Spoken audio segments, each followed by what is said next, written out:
নতুন বছর উপলক্ষে আমরা চলে গেলাম ডিসি লেক এবং এসপি পার্কে এবং অনেক সুন্দর সময় কাটালাম। সত্যি এক অসাধারণ মোমেন্ট।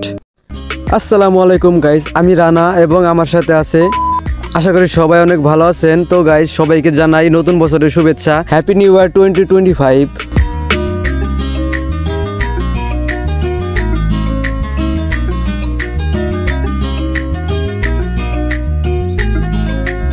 এখানে বাচ্চাদের খেলাধুলা করার জন্য অনেক রকমের সরঞ্জাম তৈরি করা হয়েছে।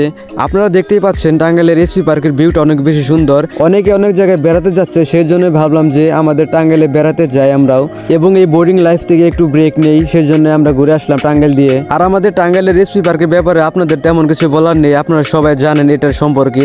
সত্যি এটা আমাদের টাঙ্গাইলবাসীর জন্য একটা গর্বের বিষয়। আমার মন খারাপ হলে আমি সেখানে বেড়াতে যাই, অনেক বেশি ভালো লাগে। আপনাদের কেমন ভালো লাগে আমি তা জানি না, তবে আমার পার্সোনালিটি মতামত দিলাম, আমার কাছে অনেক বেশি ভালো লাগে।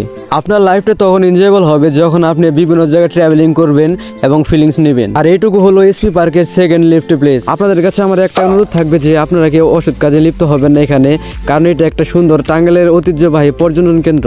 আপনারা এখানে ফ্যামিলি নিয়ে আসতে পারবেন, সুন্দর সময় কাটাতে পারবেন, সেজন্য অনেক ব্যবস্থা রয়েছে। কিন্তু আপনারা এখানে এসে কেউ খারাপ কাজে লিপ্ত হবেন না। পুরাতন বছরের সব দুঃখ কষ্ট ভুলে যেন আল্লাহ আমাদেরকে নতুন বছরের সুখে শান্তিতে রাখেন, এই দোয়াই করি। তারপর আমি পুলিশ লাইনের ওখান দিয়ে চলে যাই সুন্দর একটা প্লেসে। তারপর ওখান দিয়ে হেঁটে হেঁটে কিছু দূর যাওয়ার পরে একটা ঘোড়ার সাথে দেখা হয়ে গেল। অল্প কিছুক্ষণ পরে আমরা চলে আসলাম ডিসি লেকে, এবং ডিসি লেকে এখান দিয়ে কিছুক্ষণ বেড়ালাম, অনেক বেশি ভালো লাগলো তখন আমার। সত্যি অনেকদিন পর বেড়াতে আসলাম, তো সেই জন্য অনেক বেশি ভালো লাগছে। তারপর হালকা ডিসি লেকে সময় কাটিয়ে অন্য একটা জায়গায় চলে যাই, কিছু কাজ ছিল সেই জন্যই। তো গাইস, আজকের ভিডিওটা এই পর্যন্ত, আবার দেখা হবে নতুন ভিডিওতে। তখন মনোযোগ সবাই ভালো থাকুন, সুস্থ থাকুন, আল্লাহ হাফিজ।